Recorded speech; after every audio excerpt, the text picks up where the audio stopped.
नमस्कार बच्चों, कैसे हैं आप सब। आशा करती हूँ आप सभी अच्छे होंगे, स्वस्थ होंगे, खुश होंगे और अपनी पढ़ाई भी अच्छे से कर रहे होंगे। तो जैसा कि आप सभी जानते हैं, मैं हूँ आपकी हिंदी की अध्यापिका और मैं स्वागत करती हूँ आप सभी का आईसीटी वर्चुअल क्लासरूम में। और आज हम यहाँ पर एकत्रित हुए हैं पढ़ने के लिए क्लास 9th की हिंदी। क्लास 9th की हिंदी में आज हम पढ़ेंगे आपकी क्षितिज पाठ्य पुस्तिका भाग 1 का चैप्टर 2, जो कि आपके गद्य खंड से लिया गया है।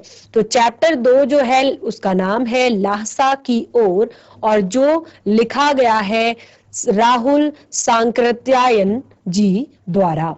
और ये जो पाठ है ये इनका तिब्बत यात्रा से जुड़ा हुआ जो एक लेख है उसका कुछ अंश यहाँ पर दिया गया है। जो तिब्बत यात्रा इन्होंने नेपाल के रास्ते सन 1929 से 30 के बीच में की थी, क्योंकि उस समय भारतीयों को तिब्बत यात्रा करने की यहाँ पर तिब्बत यात्रा करने का उनको हक नहीं दिया जाता था। तिब्बत यात्रा उनको नहीं करने दी जाती थी। तो उन्होंने एक भिखारी का रूप बनाकर ये यात्रा की थी।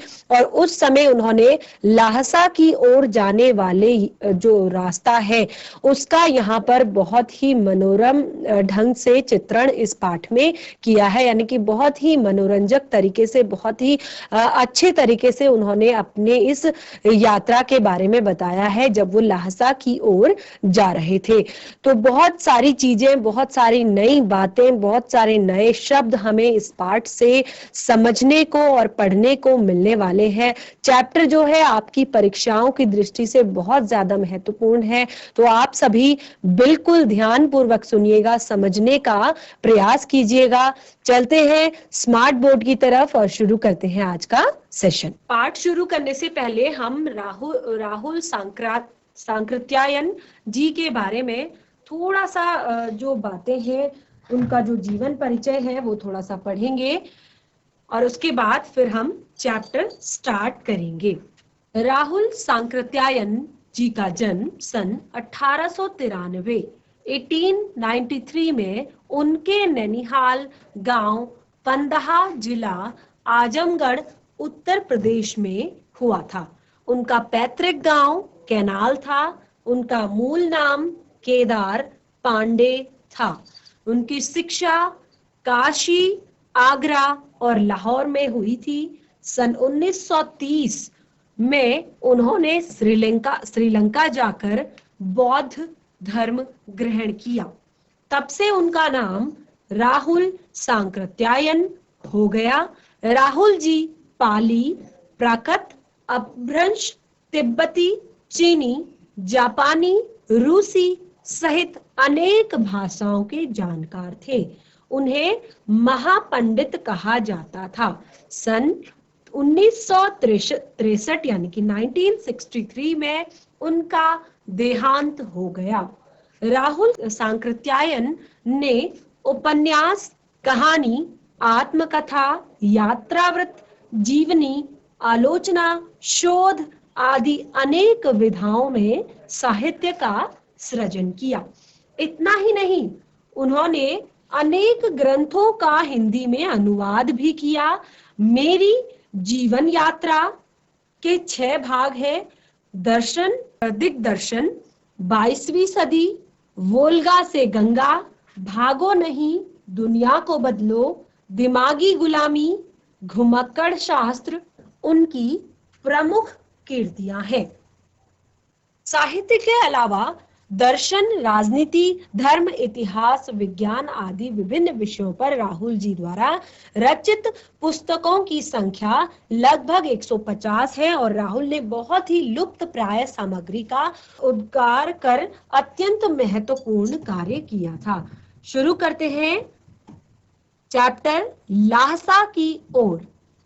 जैसे कि मैंने आपको बताया, ये जो पाठ है ये राहुल सांकृत्यायन जी द्वारा अपनी तिब्बत यात्रा, क्योंकि उस समय परमिशन नहीं थी भारतीयों को तिब्बत की यात्रा करने की, तो उन्होंने नेपाल के रास्ते तिब्बत की यात्रा करने का मन बनाया, विचार बनाया, और उसी रास्ते पर जब वो ल्हासा की ओर बढ़ रहे थे तो उस ल्हासा की ओर का जो रास्ता था, किस तरह के वहां के दृश्य थे, किस तरह का वहां का वातावरण था, वो सारी चीजों का इस पाठ में मनोरम तरीके से चित्रण किया है। बहुत अच्छे तरीके से एक्सप्लेन उस यात्रा को इस पाठ में किया है, क्योंकि ये पूरी यात्रा का वृतांत नहीं है, ये केवल उस जो ल्हासा की ओर वाला जो रास्ता है उसका वर्णन इसमें किया गया है, इसीलिए इस पाठ का नाम है ल्हासा की ओर।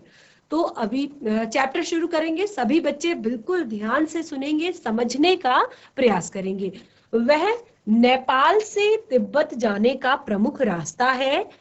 फेरी कलिड़ पोर्ट का रास्ता जब नहीं खुला था तो नेपाल ही नहीं, हिंदुस्तान की भी चीजें इस रास्ते तिब्बत जाया करती थी। यानी कि जब परमिशन नहीं थी तिब्बत जाने की तो उस समय फिर जो चीजों का आदान प्रदान, आयात निर्यात, छोटी छोटी चीजों का हुआ करता था, तो इसी रास्ते वो सारी चीजें जाया करती थी।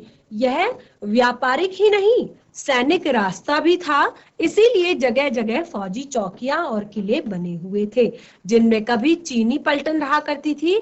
आजकल बहुत से फौजी मकान गिर चुके हैं। दुर्ग के किसी भाग में जहां किसानों ने अपना बसेरा बना लिया है, वहां घर कुछ आबाद दिखाई पड़ते हैं। ऐसा ही परितक्य एक चीनी किला था। हम वहां चाय पीने के लिए ठहरे। तिब्बत में यात्रियों के लिए बहुत सी तकलीफें भी हैं और कुछ आराम की बातें भी। वहां जाति पाति छुआछूत का सवाल ही नहीं है और ना ही औरतें पर्दा करती है। बहुत ही निम्न श्रेणी के भिखमंगों को लोग चोरी के डर से घर के भीतर नहीं आने देते, क्योंकि उस समय इन्होंने जो यात्रा की थी वो एक भिखारी के वेश में की थी, क्योंकि वहां पर आम जन को जाने की अनुमति नहीं थी, आम जन को जाने नहीं दिया जाता था। तो उन्होंने एक भिखारी का रूप धारण करके वहां पर जाना मुनासिब समझा था। तो वहां पर एक मेन चीज थी कि वहां पर जाति पाति और छुआछूत का सवाल नहीं था, यानी कि किसी भी धर्म को छोटा बड़ा नहीं समझा जाता था। जाति पाति की और छुआछूत का कोई भेदभाव नहीं था। और मेन बात थी कि ना तो औरतों को वहां पर पर्दा करना पड़ता था, नहीं तो और एक चीज थी कि लोग जो ज्यादा ही निम्न श्रेणी का भिखारी होगा, जो बहुत ही उनको लगेगा कि हाँ ये इसकी स्थिति बहुत ही ज्यादा खराब है, तो उसको वो जरूर घर में नहीं घुसने देते थे। नहीं तो आप बिल्कुल घर के भीतर चले जा सकते हैं, और अगर आप इतनी स्थिति अगर नहीं है तो आप बिल्कुल उनके घरों में जाकर आप अंदर जा सकते हैं और रह सकते हैं, चाहे आप बिल्कुल अपरिचित हो। और तब भी घर की बहू या सासू को अपनी झोली में से चाय दे सकते हैं, वह आपके लिए उसे पका देगी और मक्खन और सोडा नमक दे दीजिए। वह चाय चौड़ी में कूटकर उसे दूध वाली चाय के रंग की बना के मिट्टी के टोटीदार बर्तन, जिसे खोटी कहते हैं, में रखकर आपको दे देगी। यदि बैठक की जगह चूल्हे से दूर है तो आपको डर है कि कहीं सारा मक्खन आपकी चाय में नहीं पड़ेगा, तो आप खुद जाकर चौड़ी में चाय मथकर ला सकते हैं। चाय का रंग तैयार हो जाने पर फिर नमक मक्खन डालने की जरूरत नहीं होती। तो वहां पर चाय का कुछ अलग ही रंग है, कुछ अलग ही रूप है। तो उसी के बारे में बताया गया है कि वहां पर ऐसा नहीं है कि कोई बाहर का व्यक्ति है तो वो आपके किचन में नहीं जा सकता।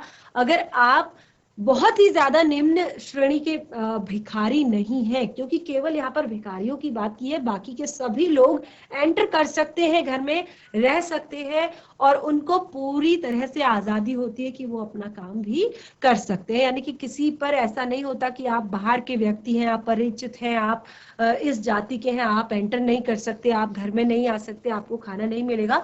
ऐसा यहाँ पर कोई भी चीज नहीं है।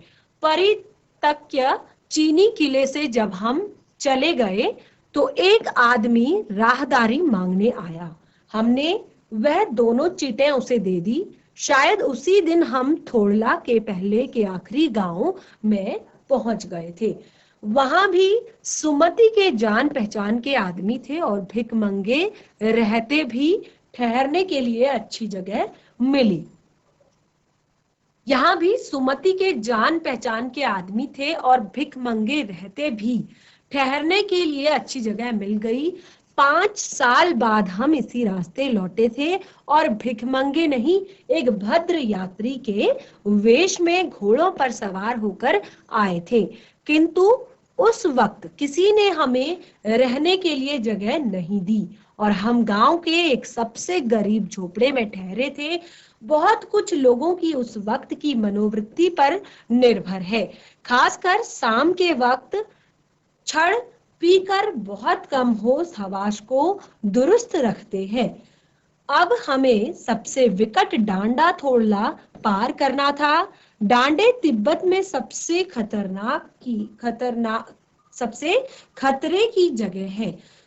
16-17 हजार फीट की ऊंचाई होने के कारण उनके दोनों तरफ मीलों तक कोई गांव गिराव नहीं होते।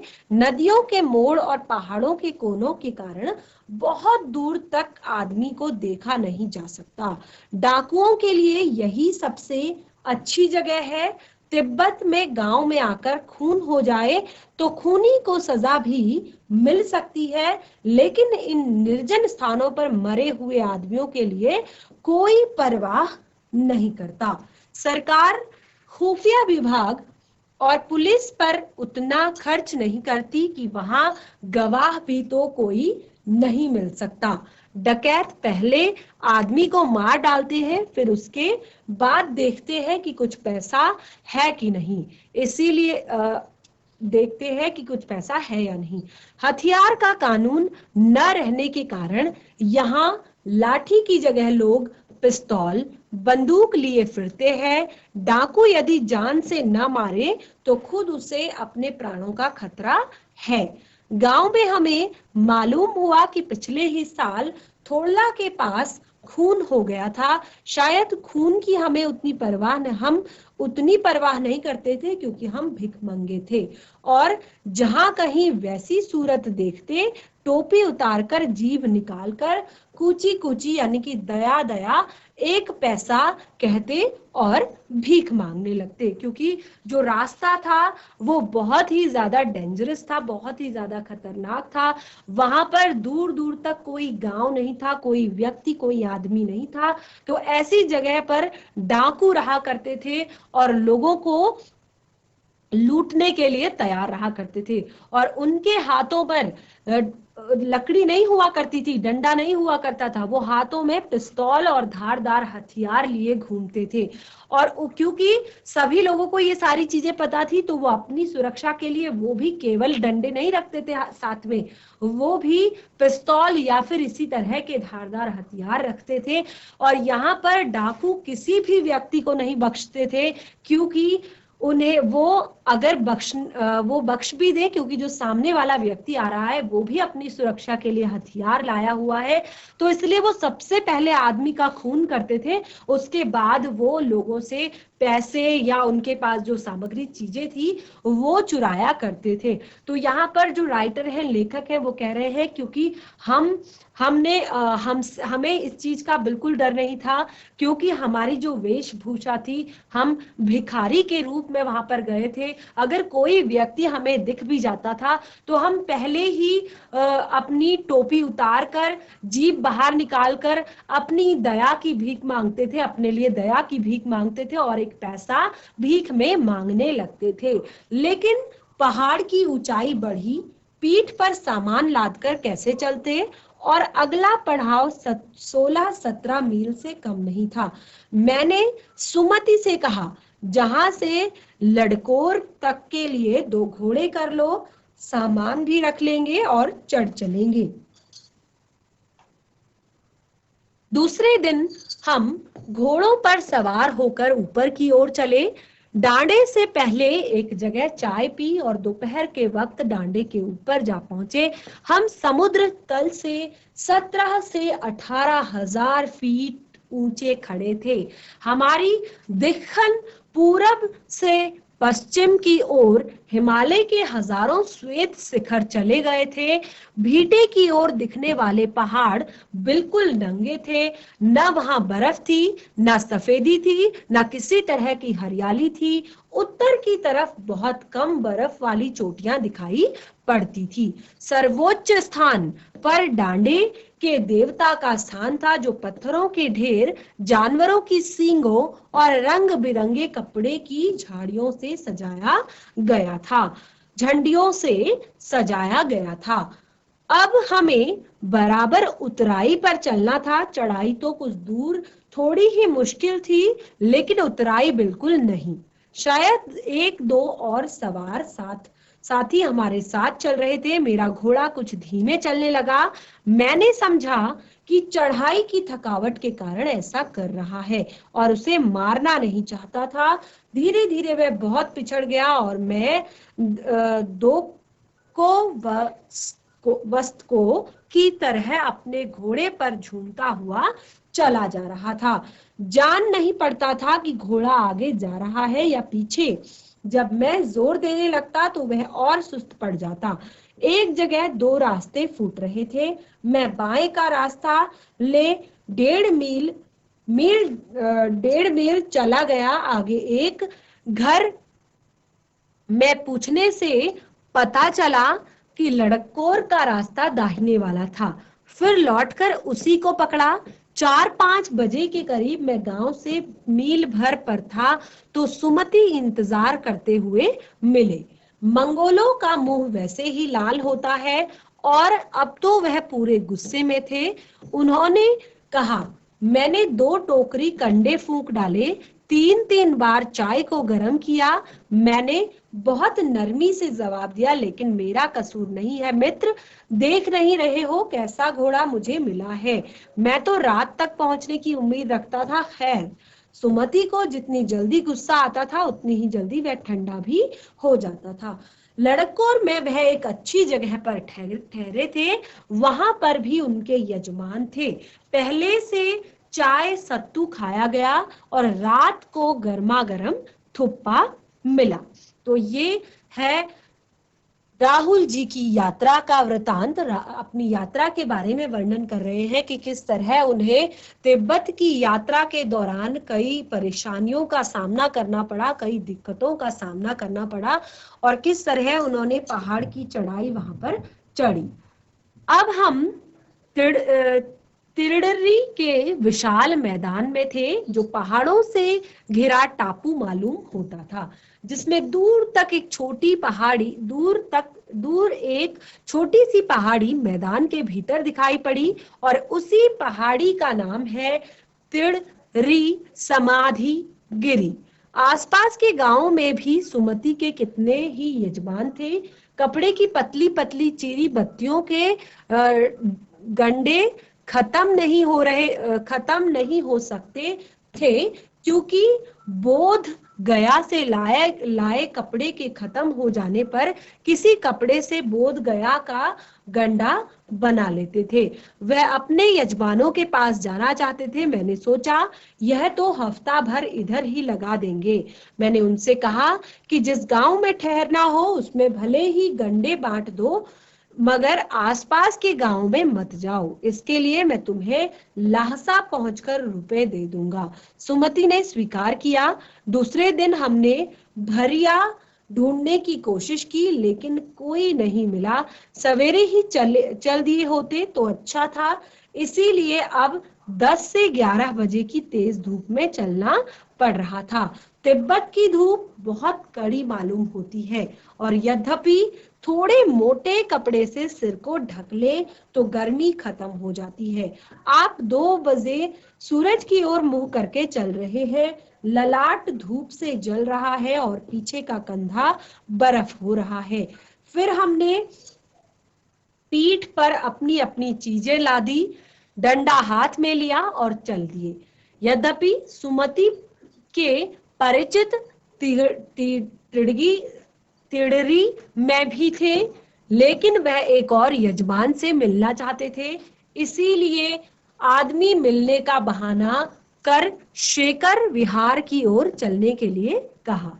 तिब्बत की जमीन बहुत अधिक छोटे बड़े जागीरदारों में बटी है और इन जागीरदारों का बहुत ज्यादा हिस्सा मठों के हाथों में है। अपनी अपनी जागीर में हर एक जागीरदार कुछ खेती खुद भी करता है, जिसके लिए मजदूर बेगार में मिल जाते हैं। खेती का इंतजाम करने के लिए वहां कोई भिक्षुक भेजा जाता है, जो जागीर के आदमियों के लिए राजा से कम नहीं होता। शेकर की खेती के मुखिया यानी कि जो भिक्षु है, नमसे जो है, बड़े भद्र पुरुष थे। वह बहुत ही प्रेम से मिले। हालांकि उस वक्त मेरा भेष ऐसा नहीं था कि उन्हें कुछ भी ख्याल करना चाहिए था। यहाँ एक अच्छा मंदिर था जिसमें कंजूर यानी कि बुद्ध वचन अनुवाद की लिपि की 103 पोथियां रखी हुई थी और मेरा आसन वहीं लगा। बड़े मोटे कागज पर अच्छे अक्षरों में लिखी हुई थी। एक एक पोथी 15-15 शेर से कम नहीं रही होगी। सुमति ने फिर आसपास अपने यजमानों के पास जाने के बारे में पूछा, तो मैं अपनी पुस्तकों के भीतर गया था, इसीलिए मैंने उन्हें जाने के लिए कह दिया। दूसरे दिन वह गए। मैंने समझा 2-3 दिन लगेंगे, लेकिन उसी दिन दोपहर बाद चले आए। तिरड़ी गांव वहां से बहुत दूर नहीं था। हमने अपना अपना सामान पीठ पर उठाया और भिक्षु नुमसे से विदाई लेकर चल पड़े। तो इस तरह का एक यात्रा वृतांत यहाँ पर बताया है राहुल जी ने। और ये चैप्टर जो है बहुत छोटा सा है, लेकिन पाठ बहुत ज्यादा महत्वपूर्ण है। आप देखेंगे कि बहुत सारे शब्द ऐसे हैं जो आपको समझ में नहीं आ रहे हैं, जो आपको पढ़ने में नहीं आ रहे हैं। तो इस पाठ को आप एक बार अपने घर में फिर से रिवाइज कीजिए, पढ़िए। उसके बाद हम इस पाठ से जुड़े हुए प्रश्नों के उत्तर करेंगे। तो बच्चों, आज का जो चैप्टर हमारा है लासा की ओर, ये कंप्लीट हो गया है। इसे हमने पढ़ लिया है, लेकिन आपको इसको एक बार फिर से घर में रिवाइज करना होगा, एक बार घर में फिर से पढ़ना होगा। जैसे कि मैंने आपको बताया, आपका जो ये पाठ है ये आपकी परीक्षाओं की दृष्टि से महत्वपूर्ण है और ये आपकी हाफ ईयरली एग्जामिनेशन में भी आएगा और एनुअल में भी इस चैप्टर से बहुत सारे प्रश्न आते हैं। तो ये बहुत ही ज्यादा महत्वपूर्ण पाठ है, इसे एक बार पढ़िए और रिवाइज कीजिए। उसके बाद जो हमारा नेक्स्ट सेशन होगा, हम उस सेशन में इस पाठ से जुड़े हुए प्रश्नों के उत्तर करेंगे। तो आप बिल्कुल रेडी होकर आइए, इसको पढ़िए घर में। उसके बाद हम इसका रिवीजन यहाँ पर भी करेंगे और फिर प्रश्नों के उत्तर करेंगे। तो आज का सेशन हमारा समाप्त होता है। हम मिलेंगे नए सेशन में, तब तक के लिए धन्यवाद। आपका दिन शुभ हो।